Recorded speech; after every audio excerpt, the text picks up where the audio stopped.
இதுவரையில் நீங்கள் green and ஸ்டுடியோவை subscribe செய்யவில்லை என்றால் கீழே இருக்கின்ற சிவப்பு கலர் பட்டனை அழுத்தி அதன் அருகே வருகின்ற ஆல் பட்டனையும் அழுத்தவும். ஏனென்றால் நான் புத்தம் புதிதாக பதிவேற்றம் செய்யப்படும் காணொளிகள் உங்களுக்கு என்று குறும் செய்தியாக வந்துவிடும். பழமை மாறாமல் புதுமை படைப்போம். அந்த புதுமையில் என்றுமே இந்த உலகை வியக்க வைப்போம். இன்று நாம் காணவிருக்கும் காணொளி நமது பாரம்பரியமிக்க மரச்செக்கு எண்ணெய்கள்.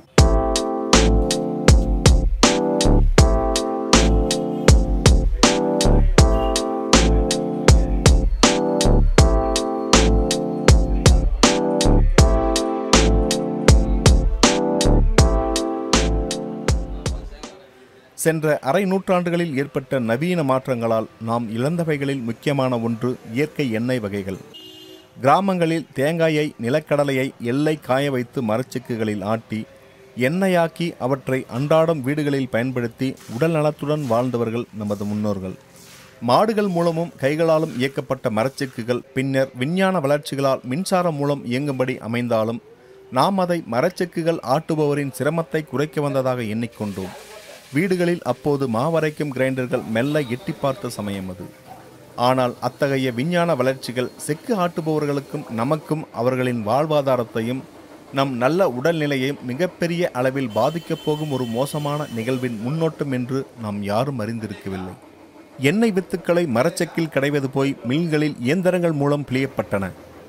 இயந்திரங்களின் சூடும் செயற்கை வாசமும் எண்ணெய்களை இயற்கை மனம் வீசும் மரச்செக்கு எண்ணெய்களில் இருந்து அதிக மாறுபட்டு காண்பித்தாலும் நாட்டுச்செக்கு எண்ணெயில் கலப்பட வாய்ப்பு இருந்த காரணத்தால் மக்கள் பாலித்தீன் பாக்கெட்டுகளில் அடைக்கப்பட்டு வெளிர் நிறத்தில் காணப்பட்ட எண்ணெய்களை பரவலாக வெளிவந்த விளம்பரங்கள் மூலமாக 100% சுத்தமானது, கொழுப்பு நீக்கப்பட்டது, இதயத்திற்கும் உடலிற்கும் நன்மையானது என்ற கவர்ச்சிகர வாசகங்களை நம்பி மரச்செக்கு எண்ணெயை விட சற்றே விலை குறைவாக இருந்த காரணத்தால் அவற்றை வாங்கி பயன்படுத்த துவங்கினர்.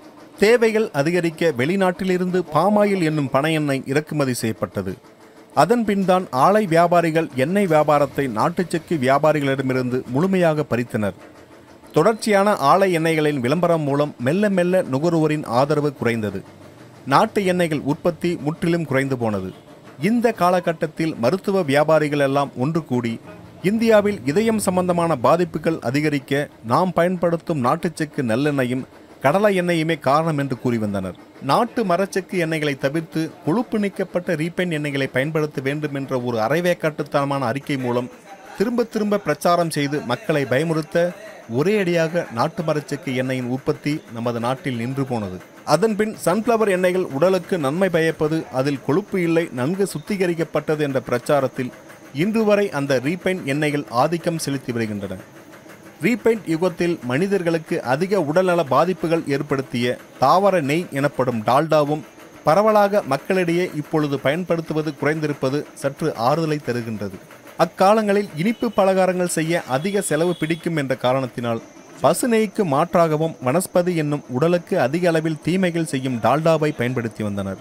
1 லிட்டர் எண்ணெய் தயாரிக்க 2 கிலோவுக்கு மேல் தானியங்கள் தேவைப்படும் நிலையில் இன்று திரும்பிய பக்கமெல்லாம் சூரியகாந்தி எண்ணெய்கள் கடைகளில் அதிக அளவில் குவிந்திருப்பது எப்படி யோசித்திருக்கின்றோமா? இயற்கை எண்ணெய்களை விட மிக குறைந்த விலைகளில் அவை எப்படி கிடைக்கின்றது? சூரியகாந்தி எண்ணெய் 1 லிட்டர் தயாரிக்க குறைஞ்சபட்சம் 3 கிலோ விதைகள் தேவைப்படும் அல்லது 5000 மலர்கள் தேவைப்படும். எப்படி அதிக அளவில் தயாரிக்கின்றார்கள்? நம்மிடம் அந்த அளவு மலர்கள் உள்ளனவா? அதேபோல்தான் தேங்காய் எண்ணெய் தயாரிப்பும் எப்படி அதிக அளவில் உற்பத்தி சாத்தியம்? பெட்ரோலிய கழிவிலிருந்து சுத்தம் செய்யப்பட்டு எடுக்கப்பட்டு மினரல் ஆயில் என்ற பெயரில் நம் நாட்டில் அதிக அளவில் இறக்குமதியாகும் ஒரு பொருள் அனைத்து வகை எண்ணெய்களிலும் கலக்கப்படுவதாக நாம் படிக்கின்றோமே. அதன் பொருள் என்ன? இதைவிட கொடுமை என்னவென்றால் தேங்காய் எண்ணெய் எடுக்க பயன்படும் கொப்பரைகள் நாள்பட்டால் பூஞ்சை பிடிக்கும் என்ற காரணத்தினால் அவற்றின் மேல் கந்தகத்தூள்களை தடவி காய வைத்து எண்ணெய் எடுக்கிறார்களே. அந்த எண்ணெயை தலையில் தடவி வந்தால் அதன் மூலம் தலைமுடி உதிராமல் பின் என்னவாகும்? தாவர எண்ணெய்கள் உடலுக்கு நன்மைகள் தரும், கொழுப்பு நிறைந்தவை. உடலுக்கு தீங்கிழைக்கும் கொழுப்புகள் எல்லாம் அசைவ உணவில்தான் நிறைந்திருக்கின்றது. அதனால்தான் இப்பொழுது சில மருத்துவர்கள் செயற்கை எண்ணெய்களின் மோசமான விளைவுகளை பார்த்துவிட்டு மீண்டும் மரச்செக்கு எண்ணெய்களை பயன்படுத்த சொல்கின்றனர். வீடுகளில் மரச்செக்கில் ஆட்டிய எண்ணெய்களை வடிகட்டாமல் வெயிலில் நன்கு காய வைத்து பயன்படுத்தினர். இயற்கையான செக்கு எண்ணெய் மிக அடர்த்தியாக கருநிறத்தில் வாசனையாகவும் கொழகொழப்பாகவும் இருக்கும். இந்த எண்ணெய்களில் நலம் பயக்கும் வைட்டமின்கள், புரோட்டீன்கள், அரிய வகை தாதுக்கள் மற்றும் உயிர் நார்ச்சத்துக்கள் எல்லாம் நிறைந்திருக்கும். சமையலில் வறுக்கவும் பொரிக்கவும் அன்றாடம் பயன்படும் கடலை எண்ணெய் உடலில் சேர்ந்த கொழுப்புக்களை கரைக்கும் தன்மை மிக்கது. இதயத்திற்கு கெடுதல், சமையலில் பயன்படுத்தக்கூடாது என்று மேலை மருத்துவம் பயமுறுத்தி நம் சமையலில் இருந்து ஒதுக்கி வைத்த தேங்காய் எண்ணெய் இல்லாமல் கேரளத்தில் ஒரு உணவும் சமைப்பதில்லை. அப்படியானால் அவர்களுக்கு அதிக அளவில் அல்லவா இதய வியாதிகள் வந்திருக்க வேண்டும். ஆயினும் இதய வியாதிகள் சதவிகிதம் கேரளத்தில் வெகு குறைவு என்பதுதானே உண்மை. தாய்ப்பாலுக்கு இணையாக கருதும் உயிராற்றல் மிக்க தேங்காய் எண்ணெயே உடலின் நோய் எதிர்ப்பு சக்தியை அதிகரித்து அவர்களின் உடல்நலம் காத்து வருகிறது என்பதுதான் உண்மை. ஆமணுக்கு விதைகளிலிருந்து எடுக்கப்படும் விளக்கெண்ணெய் சிறந்த மலமிளக்கி, உடல் வலி நிவாரணை, உடலை சுத்திகரிக்கும் தன்மை மிக்கது. சித்த வைத்தியத்தில் விளக்கெண்ணெயுடன் வேப்பெண்ணையும் வியாதி தடுப்பு மருந்தாக பயன்படுகிறது. வேப்பெண்ணெய் சிறந்த கிருமி நாசினி. கிராமங்களில் மக்கள் தலைக்கு வேப்பெண்ணெய் தடவி வந்த காரணத்தால் அவர்களுக்கு பேன், பொடுகு, அரிப்பு ஏற்பட்டதில்லை. தலைமுடி உதிர்வை கட்டுப்படுத்தி கருமை நிறத்தை பேணும் தன்மை மிக்கது. மேலும் நாட்டுச்சக்கை எண்ணெய்களின் புண்ணாக்கு எனப்படும் விதை சக்கைகள் மாடுகளுக்கு சிறந்த தீவனமாகின்றன. தரமான விதைகள் மூலம் தயாராகும் மரச்சக்கு எண்ணெய்களை பிளாஸ்டிக் பைகளில் பயன்படுத்துவது கெடுதலாகும். பித்தளை பாத்திரங்கள் அல்லது எவர் சில்வர் பாத்திரங்களில் பயன்படுத்துவதே சிறந்ததாகும். எண்ணெய்களில் உயர்வான எண்ணெய்களின் அரசி நல்லெண்ணெய். எல்லா எண்ணெய்களுக்கும் அவற்றின் விதைகளின் பெயரிலேயே அழைக்கப்பட்டாலும் எள்ளெண்ணெய் மட்டும்தான் நல்லெண்ணெய் என்று அழைக்கப்படுகின்றது. மரச்செக்கில் உண்டாக்கிய நல்லெண்ணெய் உடலில் உள்ள கொழுப்புத்தன்மையை குறைத்து உடலில் கரையும் வண்ணம் உள்ள கொழுப்புகளின் மூலம் உடல் சக்தியை அதிகரித்து உடல் செல்களின் புதிய உற்பத்தியை தூண்டி நோய் எதிர்ப்பு சக்தியை அளித்து மனிதன் வயதாவதை கூட இது தடுக்கின்றது. கவலை, மனச்சோர்வு உள்ளிட்ட மனவியாதிகளில் இருந்து இதய வியாதிகள், தோல் வியாதிகள், சுவாச கோளாறுகள், மாதவிலக்கு, மூலம் உள்ளிட்ட அனைத்து வகையான உடல் பாதிப்புகளையும் சீராக்கி உடல் நலம் காக்கும் தன்மை மிக்கது நல்லெண்ணெய். இதனால்தான் நல்லெண்ணெயை எண்ணெய்களின் அரசி என்கிறார்கள். மரச்செக்கு எண்ணெய்களில் ஒருவிதமான வாசனையை அதனை பயன்படுத்தியவர்கள் அறிந்திருப்பார்கள். அது எதனால் தெரியுமா? மரச்செக்குகளில் எள் விதைகளை ஆட்டும்போது ஏற்படும் உராய்வில் உண்டாகும் வெப்பத்தை தணிக்கவும், செக்கில் நன்கு அரைப்பட எள் விதைகளில் இருந்து எண்ணெயை பிரித்தெடுக்கவும் சிறிது வெல்லம் அல்லது கருப்பட்டியை சேர்ப்பதே மரச்செக்கு நல்லெண்ணெயின் அற்புத சுவைக்கும் தனித்துவமான வாசனைக்கும் காரணமாக அமைகிறது.